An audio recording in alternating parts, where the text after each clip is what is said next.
तो दोस्तों, यही हब में आपका स्वागत है। आई होप कि आप सब अच्छे होंगे। मैं जो वीडियो का ये पेपर होने जा रहा है उसी का जीके का प्रश्न बताने जा रहा हूँ। 50 प्रश्न जो एग्जाम में आएंगे, ठीक है। और इसके साथ साथ मैं एक्स्ट्रा फैक्ट भी बताऊंगा आप लोगों को, ठीक है। तो चलिए ध्यान से देखते हैं। पहला प्रश्न दिया है। पहला प्रश्न कि महात्मा बुद्ध ने अपना धर्म चक्र परिवर्तन किस स्थान पर दिया था, ठीक है। किस स्थान पर दिया था? तो ये दिया था सारनाथ में। कहाँ पर दिया था? सारनाथ में। देखिए क्या हुआ था कि जो महात्मा बुद्ध थे वो 35 वर्ष की अवस्था में, ठीक ना, अपना घर छोड़ दिए थे और बोध गया में जाकर पीपल के पेड़ के नीचे इनको ज्ञान प्राप्त हुआ था। क्या प्राप्त हुआ था? ज्ञान। उसके बाद उन्होंने सर्वप्रथम अपना उपदेश जो सारनाथ में दिया। कहाँ दिया था? सारनाथ में। और उन्होंने जो पहला अपना उपदेश दिया, इसी को धर्म चक्र परिवर्तन कहा जाता है। इसी को क्या कहा जाता है? धर्म चक्र परिवर्तन कहा गया था। इनको ज्ञान किस पेड़ के नीचे हुई थी? तो पीपल के पेड़ के नीचे हुई थी, ठीक ना। वो नदी क्या थी? तो निरंजना नदी थी, और उसको कभी कभी फाल्गु नदी भी दे देता है, ठीक है। चलिए नेक्स्ट क्वेश्चन। किस संस्कृति के वैज्ञानिक विवरण के अध्ययन को कहते हैं? किसी संस्कृति के वैज्ञानिक विवरण के अध्ययन को कहते हैं? किसको कहते हैं? तो इथानोलॉजी। इथेनोलॉजी को हम वैज्ञानिक विवरण के अध्ययन को कहा जाता है। ये वैज्ञानिक नाम है, ठीक है। चलिए अगला देखिए। अगला क्वेश्चन है कि मुगल प्रशासक में मदद ए मास इंगित करता है। मुगल प्रशासन में मदद ए मास इंगित करता है किसको? तो देखिए, चुंगी कर यानी कि टोल टैक्स, विद्वानों को दी जाने वाली राजस्व मुक्त अनुदान, सैन्य अधिकारियों को दी जाने वाली पेंशन, बुआई कर, ठीक ना। तो इसका सही आंसर हो जाएगा विद्वानों को दी जाने वाली राजस्व मुक्त अनुदत्त भूमि। ये मुगल में जो मदद ए मास है इसी को कहा जाता है, ठीक है। ये जो क्या कहता था, भू राजस्व और उपहार कर या नमक कर जो भी था, ये व्यक्तियों से लिया जाता था उस समय। तो इसमें जो विद्वानों को उसी से वसूल कर इन लोग को दिया जाता था, ठीक है। नेक्स्ट, किसी अर्थव्यवस्था में यदि ब्याज की दर को घटाया जाता है, किसी अर्थव्यवस्था में यदि ब्याज की दर को घटाया जाता है, ठीक है, तो जाता है तो वह क्या होगा, ठीक है। तो वह क्या होगा? तो देखिए ऑप्शन नंबर 1 दिया है कि अर्थव्यवस्था में उपभोग व्यय को घटाएगा, सरकार के कर संग्रह को बढ़ाएगा, अर्थव्यवस्था के निवेश को बढ़ाएगा, अर्थव्यवस्था में कुल बचत को बढ़ाएगा। तो इसका सही आंसर हो जाएगा ये अर्थव्यवस्था के निवेश में व्यय को बढ़ाएगा। किसको बढ़ाएगा? अर्थव्यवस्था के निवेश में व्यय को बढ़ाएगा, ठीक है। नेक्स्ट क्वेश्चन दिया है कि कांग्रेस पार्टी के किस पूर्ण स्वराज का प्रस्ताव, कांग्रेस पार्टी ने किस वर्ष पूर्ण स्वराज का प्रस्ताव पारित किया था, ठीक ना। पूर्ण स्वराज का क्या किया था? पारित किया था, ठीक ना। तो ये आप देखिए 1930, 1929, 1917, 1911। तो किस में किया था? 1929 में। कहाँ किया था? 1929 में। और ये कहाँ पर हुआ था? तो लाहौर अधिवेशन में। किस अधिवेशन में? लाहौर अधिवेशन में हुआ था। और इसमें पूर्ण स्वराज के लिए किसने अध्यक्षता की थी? तो पंडित जवाहरलाल नेहरू ने की थी। किसने किया था? पंडित जवाहरलाल नेहरू ने 1929 में लाहौर के अधिवेशन में पूर्ण स्वराज को पारित किया था, ठीक ना, कांग्रेस पार्टी के उपलक्ष्य में, ठीक है। अगला दिया है 2011 में देश में निम्नलिखित राज्यों में साक्षरता दर सबसे कम थी। यानी कि 2000 की जो 11 की जनगणना है उसमें हमसे ये पूछ रहा है कि किस राज्य की साक्षरता सबसे न्यूनतम दर था, ठीक ना। तो सबसे न्यूनतम दर 2000 के अनुसार बिहार में था। किसमें था जी? बिहार में। इसकी साक्षरता दर कितनी है? 61.8% यहाँ की साक्षरता दर है, ठीक है। अगला देख लीजिए। इसी में देख लीजिए उड़ीसा का कितना है। उड़ीसा का क्या था? चलिए उड़ीसा में कितना था तो ध्यान दीजिएगा। आंध्र प्रदेश, झारखंड और छत्तीसगढ़ में है, ठीक है। तो इसमें जो हमारा सबसे कम था वो बिहार में था। और बिहार के बाद आता है अरुणाचल प्रदेश, राजस्थान, झारखंड और आंध्र प्रदेश। ये लाइन से चलते हैं सबसे कम में, ठीक है। सबसे कम बिहार का था। कितना? 61.8%। चलिए नेक्स्ट क्वेश्चन चलते हैं दोस्तों। अगला क्वेश्चन नेक्स्ट दिया है कि कांग्रेस के नरम दल के नेताओं की आंदोलन की पद्धति थी। यानी कि कांग्रेस के नरम दल के नेताओं को आंदोलन की पद्धति थी। माने किस पद्धति से ये लोग क्या करते थे? अपना आंदोलन करते थे, ठीक है। तो किस पद्धति से करते थे? देखिए पहला दिया असहयोग, दूसरा दिया राजमबंध आंदोलन, तीसरा दिया अनुकूलन प्रतिघटन और चौथा दिया अभिव्यक्त। तो इन लोग का जो आंदोलन की पद्धति थी वो थी राजवामंदन आंदोलन। कौन सा था? राजवामंदन आंदोलन। ठीक है, ये इस प्रकार से करते थे। ठीक है, इसमें क्या होती थी कि बहुत सारे लोग जो मिलकर इसमें भागीदारी लेते थे और जनता को जागरूक करते थे। क्या करते थे? जनता को जागरूक करके ये आंदोलन करते थे। ठीक है, नेक्स्ट क्वेश्चन, उत्तर प्रदेश के निम्नलिखित जनपदों में से कौन सा क्षेत्रफल की दृष्टि से सबसे छोटा है? यानी कि क्षेत्रफल की दृष्टि से उत्तर प्रदेश का सबसे छोटा। यूपी जीके से 10 क्वेश्चन पक्का है कि आएगा, तो इसमें हमें ध्यान देना है। ठीक है, तो इसमें क्षेत्रफल की दृष्टि से अगर देखा जाए तो देखिए वाराणसी, जौनपुर, इलाहाबाद, गाजीपुर, तो ये सबसे छोटा होगा वाराणसी। कौन होगा जी? वाराणसी। ठीक है, वाराणसी देख लीजिए, यहाँ का क्षेत्रफल कितना है वाराणसी का? 1535 वर्ग किलोमीटर है इसका क्षेत्रफल। ठीक है, और यहीं पर जौनपुर का देख लिया जाए तो इसका 4038 किलोमीटर है। ठीक है, और यहीं पर प्रयागराज का देख लिया जाए, यानी कि इस इलाहाबाद को क्या कर दिया? प्रयागराज कर दिया है। इसका 5482 वर्ग मीटर है। ठीक है, और गाजीपुर का देख लिया जाए तो 3377 वर्ग किलोमीटर है। तो देखिए उत्तर प्रदेश में सबसे अभी जो पूछा है, जो निम्नलिखित ये दिया हुआ है ऑप्शन, इसमें से हमारा वाराणसी सबसे कम है, 1535 वर्ग किलोमीटर। ठीक है, अगला दिया है मुजफ्फरपुर के किंग्स फोर्ट की हत्या का प्रयास कब किया गया था? मुजफ्फरपुर में किंग्स फोर्ट की हत्या का प्रयास कब किया गया था? ठीक है, तो कब किया गया था? 1908, 1909, 1907, 1911। तो कब में किया गया था? 1908 में किया गया था। किसमें किया गया था? 1908 में किया गया था। अब कब किया गया था? ये 30 अप्रैल को। ठीक है, 30 अप्रैल 1908 को प्रफुल्ल चाकी और खुदीराम बोस, जो दो लोग थे, प्रफुल्ल चाकी और खुदीराम बोस दो लोग थे, इन्होंने इस पर क्या किया था? प्रयास किया था। ठीक है, तो जो प्रफुल्ल चाकी है वो पुलिस से बचने के लिए क्या किया था? आत्महत्या कर लिया था। और खुदीराम बोस पकड़ा गए थे। क्या हो गए थे? पकड़े गए थे। तो इनको पकड़कर क्या कर दिया गया था? फांसी दे दिया गया था। ठीक है, और इन्होंने प्रफुल्ल चाकी और खुदीराम बोस ने 30 अप्रैल को किंग्स फोर्ट, ठीक ना, मुजफ्फरपुर में किंग्स फोर्ट पर तो 30 अप्रैल को हत्या का प्रयास किया था 1908 में। ठीक है दोस्तों, अगला क्वेश्चन, मुंडा जनजातीय अधिकांशतः बसी है। मुंडा जनजातीय अधिकांशतः बसी है। तो मुंडा जनजातीय अधिकांशतः कहाँ बैठी है? तो झारखंड में बैठी है। कहाँ बैठी है? झारखंड में। ठीक है, और मध्य प्रदेश में कौन सी जाति होती है? तो भील होती है। भील और गोंड, भील जाति और गोंड जाति। ठीक है, मध्य प्रदेश में। और ये जो हमारा पूछा है मुंडा जनजाति, ये होता है झारखंड में। ठीक है, अगला देख लीजिएगा इसमें, असम में क्या देख लीजिए तो बोडो, एक बोडो जनजाति है, वो बोडो। ठीक है, बोडो जनजाति आती है, रामभा आती है, दिमरा आता है, रामभा, दिमरा, ये सारे असम में आते हैं। ठीक है, और अपने उत्तर प्रदेश का तो हम लोग जानते ही हैं, कोल, खरवार, ठीक ना, आदि जनजातियां हमारे उत्तर प्रदेश में पाई जाती है। तो क्वेश्चन था कि मुंडा जनजातियों में अधिकांशतः कौन सी बसी है, कौन सी जनजातियां बैठी है? तो झारखंड। मुंडा कहाँ पर की जाए? झारखंड की है। मध्य प्रदेश का वहीं देख लो, भील, गोंड, असम में बोल, उत्तर प्रदेश में खरवार, कोल, बहुत सारी जनजातियां बसी हुई है। अगला दिया है, समुद्री जल की लवणता घटती है। समुद्री जल की लवणता घटती है कब?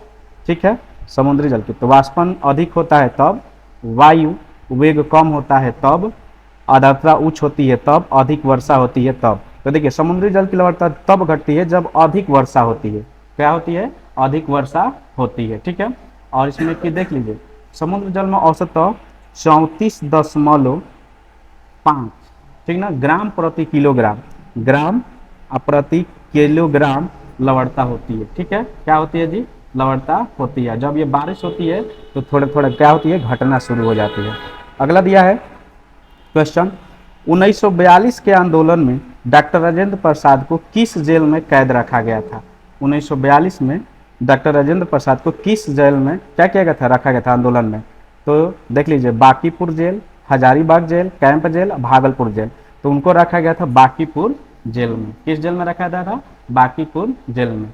ठीक है, आगे ध्यान दीजिएगा, यहीं पर जो हजारीबाग जेल दिया है, ठीक है, तो इसमें रखा गया था प्रकाश नारायण को। किसको? प्रकाश नारायण को, जो दीवार की तेल, देखिए यहाँ पर हजारीबाग में प्रकाश नारायण थे, इनको रखा गया था। और इन्होंने जेल का क्या किया था? दीवार तोड़कर वहां से भाग निकले थे। ठीक है, और यहाँ पर हमसे डॉक्टर राजेंद्र प्रसाद पूछ रहा है, तो इनको रखा गया था बांकीपुर जेल में। ठीक है, अगला दिया है ओजोन परत बताता है। ओजोन परत क्या करता है, बताता है। ठीक है, अंटार्कटिका की वायुमंडल स्थिति क्या बताता है, शनि ग्रह पर की गई आधुनिक खोज, पृथ्वी की सतह से 10 से 20 किलोमीटर नीचे की परत, पृथ्वी की सतह से 15 से 20 किलोमीटर ऊपर की वायुमंडल की परत। तो देखिए ओजोन परत जो होता है पृथ्वी की सतह से 15 से 20 किलोमीटर के ऊपर की वायुमंडल की परत होती है। और ये क्या करता है जी, तो देख लीजिए, ध्यान दीजिएगा, ये जो सतह होता है ओजोन लेयर, ये सूर्य से निकलने वाली परावैंगनिक किरणों को, जो हमारे शरीर के लिए चाहे किसी भी जनजाति के लिए, ठीक ना, जाति के लिए, जीवों के लिए क्या है, हानिकारक है, उसको अवशोषित कर लेती है और अच्छी किरणों को जमीन पर आने देती है। ठीक ना, जो हमारे लिए फायदेमंद हो। ठीक है, तो ये ओजोन परत है। अगला दिया है कि हुमायूं द्वारा लड़े गए 4 प्रमुख युद्धों की तिथि के अनुसार सही क्रम में अंकित करें। ठीक है, सही क्रम में क्या करना है, अंकित करें। आयुध स्थलों के नाम नीचे अंकित है। ठीक ना, तो देख लीजिए हुमायूं ने कौन कौन से युद्ध लड़े थे, चौसा, देवरा, कनौज, ये सब लड़े थे। लेकिन सबसे पहले उसने कौन लड़ा था, ये हमें निकालना है। ठीक ना, तो सबसे पहले उसने देवरा लड़ा था। क्या लड़ा था, देवरा। फिर दूसरा क्या लड़ा था, चौसा, फिर कनौज, फिर सरहिंद। ठीक है, तो इसका ऑप्शन नंबर क्या हो जाएगा, 14 का ये ऑप्शन नंबर हो जाएगा डी ऑप्शन नंबर। ठीक ना, और ध्यान दीजिएगा देवरा का युद्ध कब हुआ था, तो 1532 में हुआ था। चौसा का युद्ध करना हुआ था तो 1539 में हुआ था। ठीक है, कनौज को ही बिलग्राम कहा जाता है, बिलग्राम का युद्ध कहा जाता है। ठीक ना, ये हुआ था 1540 में। ठीक है, और उसी तरह से जो सरहिंद का युद्ध था ये हुआ था 1555 में। ठीक है, तो देख लीजिए सबसे द्वारा जो हुमायूं द्वारा लड़ा गया था 1532 में देवरा का युद्ध, 1539 में चौसा का युद्ध, 1540 में कनौज का युद्ध और 1555 में सरहिंद का युद्ध। ठीक है दोस्तों, चलिए नेक्स्ट क्वेश्चन।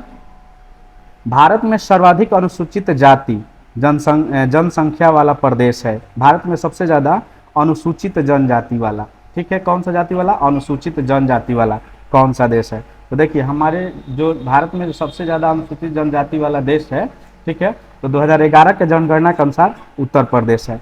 कौन सा है, उत्तर प्रदेश। यहाँ पर सबसे ज्यादा क्या पाई जाती है, अनुसूचित जनजाति पाई जाती है। ठीक है, ये लगभग हमारे उत्तर प्रदेश की जनसंख्या का 20.69% क्या होती है, पाई जाती है। ठीक है, और देश की जनसंख्या का लिया जाए तो 16.6% है। ठीक है, तो सबसे अधिक यही है।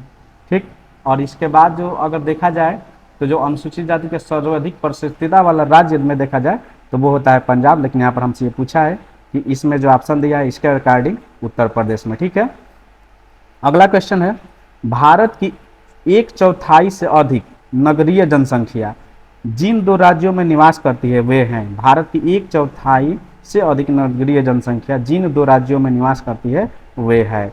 ठीक है, ध्यान दीजिएगा। तो ये पूछ रहा है कौन कौन से है। ठीक ना, तो हमसे जानते हैं ना कि मुंबई क्या है, मुंबई महानगर में आता है और उत्तर प्रदेश की जनसंख्या सबसे अधिक है, यही ना है। तो इसी समय पकड़ना है, तो इसका ऑप्शन नंबर क्या हो जाएगा, डी हो जाएगा। क्या हो जाएगा, डी हो जाएगा। ठीक है, अब देख लीजिए जनसंख्या में जो उत्तर प्रदेश की जनसंख्या कितनी है, तो उत्तर प्रदेश की जनसंख्या सबसे अधिक है, उसके बाद महाराष्ट्र की भी है। ठीक है, चलिए नेक्स्ट क्वेश्चन पर चलते हैं दोस्तों। अगला दिया है, राजनैतिक सुधारों को लेकर विरोध करने वाले पहले भारतीय कौन थे। राजनैतिक सुधारों को लेकर विरोध करने वाले पहले भारतीय कौन थे। ठीक है, ध्यान से देखिएगा। तो पहले भारतीय कौन थे, देखिए दादा भाई नौरोजी, सुरेंद्र नाथ, राजा राम मोहन राय, बाल गंगाधर तिलक। तो राजनीतिक सुधारों के लिए बाल गंगाधर तिलक ने सबसे पहले विरोध किया था। क्या किया था, सबसे पहले विरोध किया था। अगला है, संसार में सर्वाधिक नगरीकृत देश है। संसार में सबसे अधिक नगरीकृत देश किस देश में है। ठीक ना, सबसे ज्यादा उसमें वहाँ पर नगर है। ठीक है, तो कौन सा देश है, तो देख लीजिए सर्वाधिक नगरीकृत है ये 2011 के जनगणना के अनुसार, इसमें देखा जाए आंकड़ों के अनुसार अगर मिला था तो ये हुआ था क्या, सिंगापुर। क्या है जी, सिंगापुर। ठीक है, यहाँ पर विश्व की जनसंख्या का टोटल 52.1% नगरीय क्षेत्र है। ठीक है ना, 52.1% नगरीय क्षेत्र है सिंगापुर में। ठीक है, अगला देखिए, भील जनजाति कहाँ पर पाई जाती है। जस्ट नीचे पीछे वाले प्रश्न में दिया था, मैं बताया भी था आपको। ठीक ना, कि भील जनजाति कहाँ पर पाई जाती है। ठीक है, तो बताइए कहाँ पर पाई जाती है भील जनजाति। तो देख लीजिए ऑप्शन नंबर, ये पाई जाती है भील जनजाति महाराष्ट्र में। कहाँ पाई जाती है? महाराष्ट्र में। कहाँ पर पाई जाती है? महाराष्ट्र में पाई जाती है। ठीक है, चलिए नेक्स्ट क्वेश्चन देखा जाए। एक उच्च न्यायालय का न्यायाधीश अपना त्याग पत्र संबोधित करता है। एक उच्च न्यायालय का न्यायाधीश अपना त्याग पत्र क्या करता है? संबोधित देता है, मतलब त्याग पत्र देता है। वो किसको देता है? ठीक है, तो वो किसको देता है? ठीक ना, तो वो किसको देता है? तो देखिए वो राष्ट्रपति को देता है। किसको देता है जी? राष्ट्रपति को देता है। और यह किसके अंतर्गत? तो अनुच्छेद यानी कि आर्टिकल नंबर 217 के भाग 1 के क में इसका क्या हुआ है?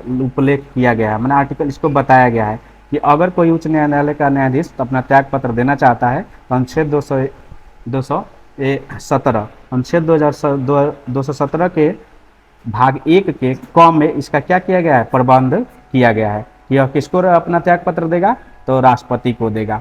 ठीक है, अगला क्वेश्चन है कि भारतीय संविधान में कितनी भाषाएं क्षेत्रीय भाषाओं के रूप में मान्यता प्राप्त है? भारतीय भाषाओं में कितनी भाषाएं, ठीक है, क्षेत्रीय भाषाओं में क्या है? प्रकार है। ठीक है, तो ध्यान से देखेंगे इसमें हमारे जो भारतीय संविधान में कितनी भाषाएं क्षेत्रीय भाषाओं के रूप में प्राप्त है? तो 22 भाषाएं। कितनी भाषाओं के जी? 22 भाषाओं को। और ये कौन कौन सी भाषाओं को? देखिए 22 दिसंबर 2003 में, ठीक ना, और भी भाषाओं को इसमें क्या किया गया था? जोड़ा गया था। 4 गो भाषा को जोड़ा गया था। कितना, कभी कभी पूछ देगा कि बताइए कितने भाषाओं को जोड़ा गया था? तो 4। कौन कौन से? तो वो भाषा था मैथिली, बोडो, संथाली और डोगरी। ठीक ना, और ये कब हुआ था? तो 92वें संविधान संशोधन में हुआ था। 92वें संविधान संशोधन के द्वारा हुआ था। ठीक है, 2003 में 4 भाषाओं को जोड़ा गया था, तो टोटली ये कितना हुआ? 22 हुआ था।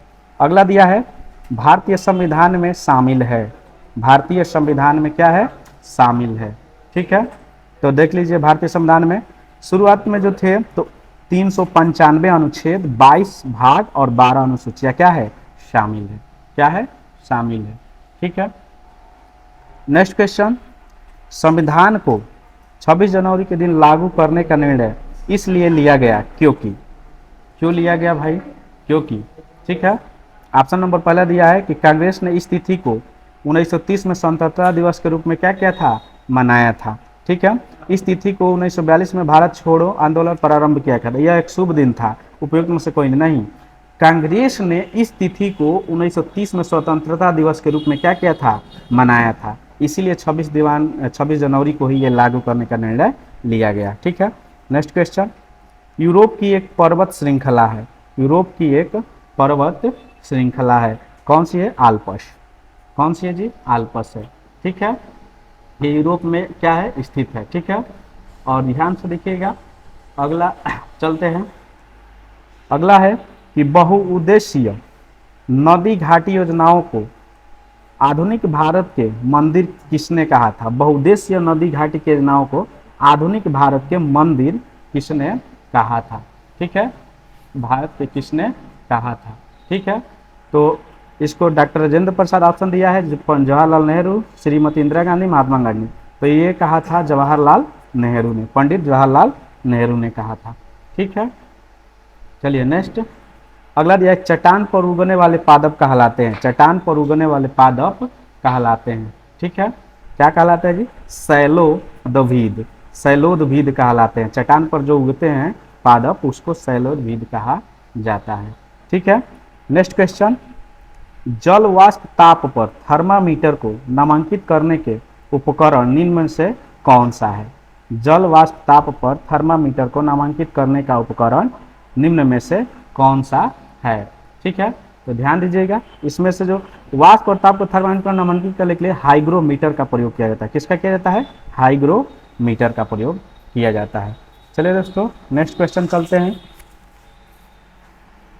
इतने ज़बरदस्त क्वेश्चन बता रहे हैं, अगर मेरा वीडियो आपको अच्छा लग रहा है तो लाइक कीजिएगा और ऐसे ही प्रश्न मिलेंगे आपको पेपर में देखने को मिलेंगे। ठीक है, चलिए नेक्स्ट क्वेश्चन है, विरंजक चूर्ण के लिए कौन सा कथन असत्य है? देखिए इसमें से 3 गो सही है और 1 गलत है, उसको हमें क्या करना है? पकड़ना है। तो देखिए विरंजक चूर्ण के लिए पहले देखिए जल में अधिक विलेय होता है, हल्के पीले रंग का चूर्ण होता है, ऑक्सीकरक है, तनु अम्ल से क्रिया करके क्लोरीन निष्कासित करता है। तो देखिए जल में यह अधिक विलय नहीं होता है, यानी कि ऑप्शन नंबर 1 सही होगा। बाकी ये तीनों सही है कि ये हल्के पीले रंग का चूर्ण होता है, आक्सीकारक भी होता है, और तनु अम्ल प्रतिक्रिया से क्लोरीन प्रतिक्रिया करके क्लोरीन का निष्कासित भी करता है। ठीक है, नेक्स्ट क्वेश्चन ध्यान दीजिएगा।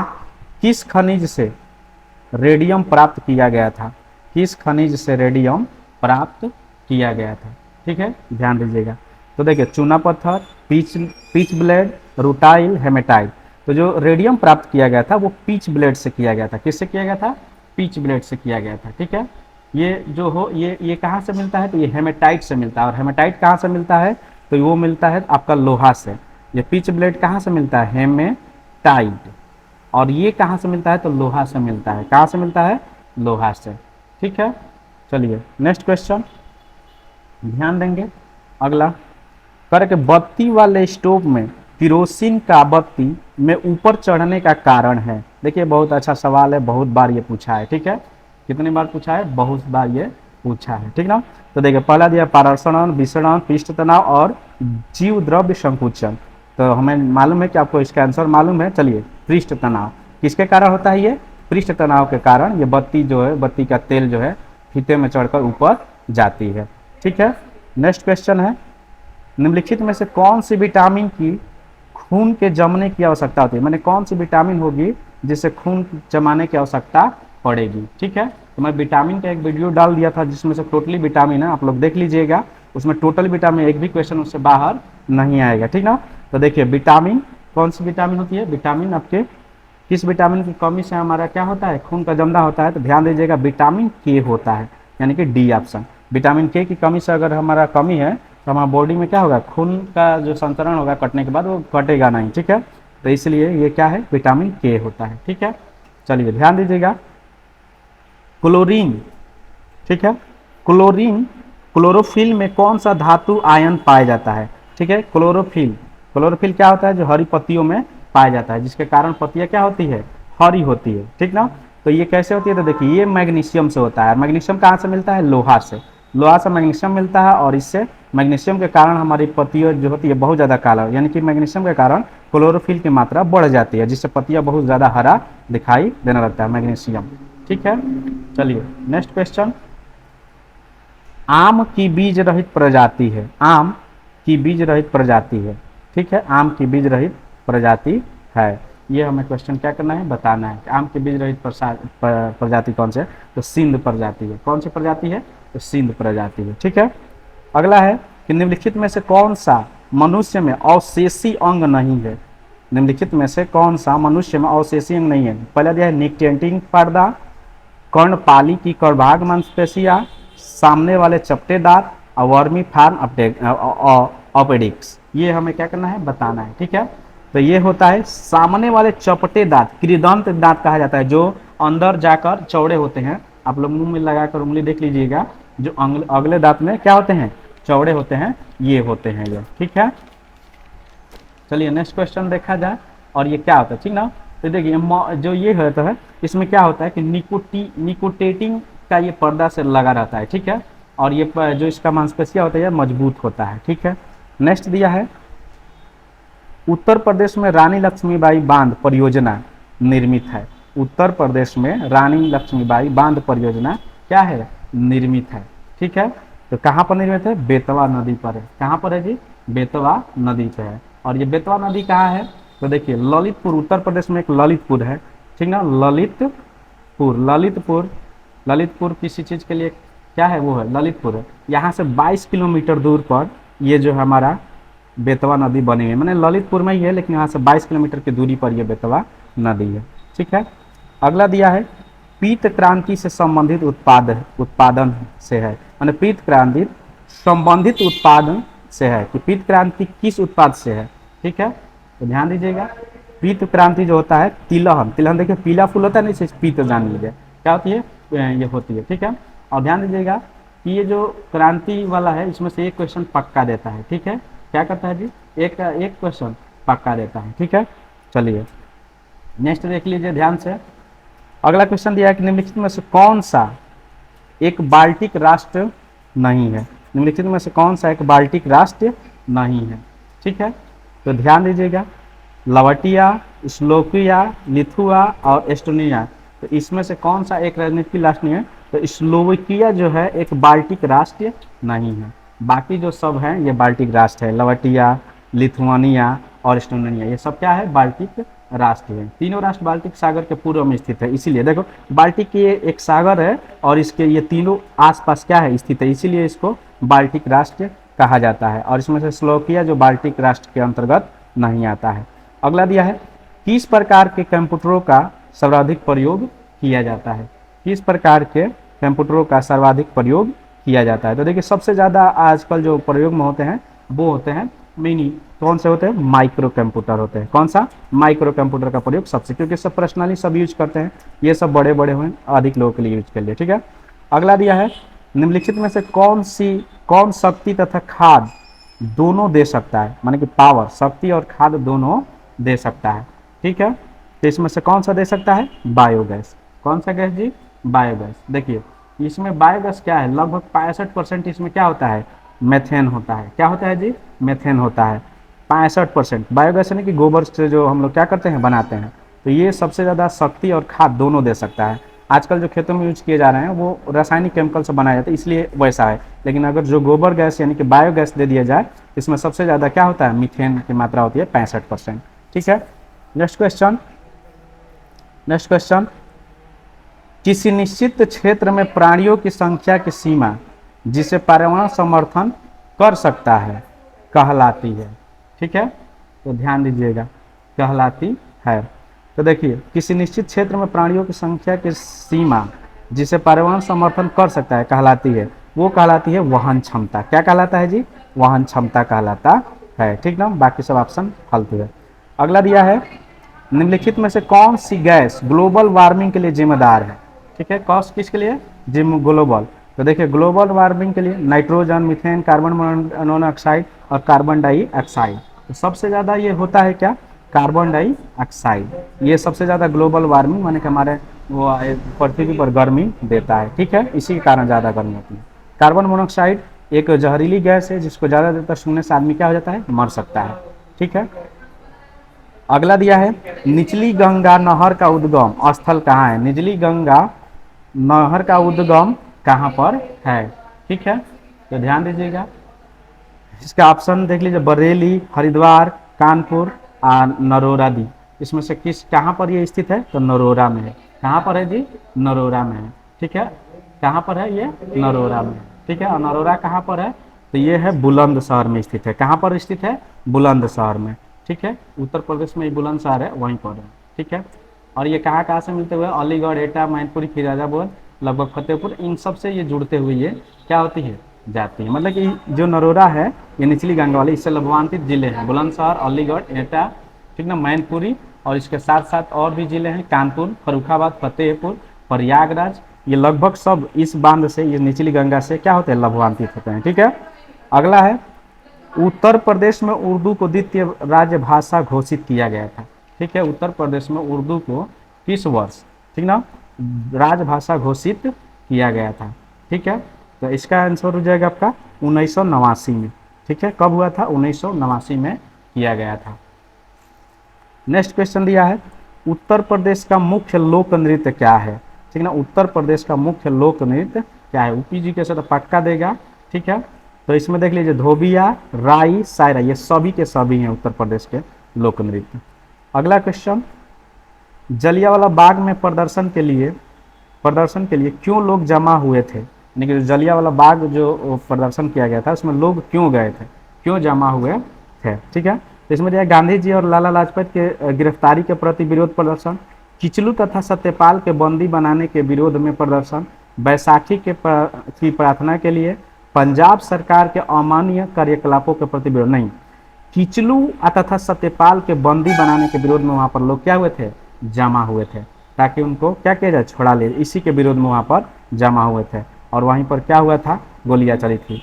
अगला है एयरलाइंस गोल्ड कप का संबंध है। एयरलाइंस गोल्ड कप का संबंध है। ठीक है। किससे संबंध है? तो ये है फुटबॉल से। किससे? एयरलाइन गोल्ड कप किससे संबंधित है? फुटबॉल से है। ठीक है। अगला दिया है कि 2011 के जनगणना के अनुसार उत्तर प्रदेश में महिला आबादी कुल आबादी का लगभग है, माने कि उत्तर प्रदेश में 2011 के जनगणना में महिला कितनी परसेंट थी, कुल आबादी से अगर लिया जाए तो महिला कितनी परसेंट थी, तो 48%। कितनी परसेंट थी, 48%, 48%। ठीक है।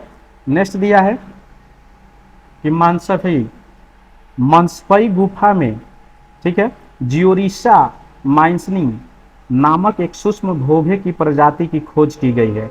यह गुफा किस राज्य में है? देखिए, एक सूक्ष्म घोंघे प्रजाति की खोज की गई है और ये किस राज्य में स्थित है। ठीक है, तो ये हुई है कि ये गुफा कहाँ पर मिला है, मेघालय में मिला हुआ है। कहाँ मिला है, मेघालय में। ठीक है, कहाँ पर मिला है, ये मेघालय में मिला हुआ है। ठीक ना। इसको चेरापूंजी, जो चेरापूंजी यहाँ का जिला है, चेरा मेरा ये मेघालय का चेरापूंजी जो जिला है वहीं पर है। ठीक है। नेक्स्ट क्वेश्चन, हाल ही में किस तिथि को विश्व आयोडीन अल्पकता दिवस मनाया गया था? हाल ही में किस तिथि को विश्व आयोडीन अल्पकता दिवस मनाया गया था? ठीक ना, ये मनाया गया था 21 अक्टूबर को। ठीक है। नेक्स्ट क्वेश्चन, मुख्यमंत्री राशन आपके द्वार योजना किस राज्य सरकार की योजना है? किस राज्य की सरकार की योजना है? तो ये है मध्य प्रदेश की। मुख्यमंत्री राशन आपके द्वार योजना किस राज्य का? तो मध्य प्रदेश का है। दोस्तों, यदि हमारा वीडियो आपको अच्छा लगा है तो इसे लाइक कीजिएगा। जो भी इस वीडियो पर नए हैं उस मेरे चैनल को सब्सक्राइब करें, ताकि मैं जो भी वीडियो डालूं तो उनको निर्देश पहले ही मिले और इसी प्रकार के प्रश्न वीडियो के एग्जाम में पूछे जाएंगे। धन्यवाद दोस्तों।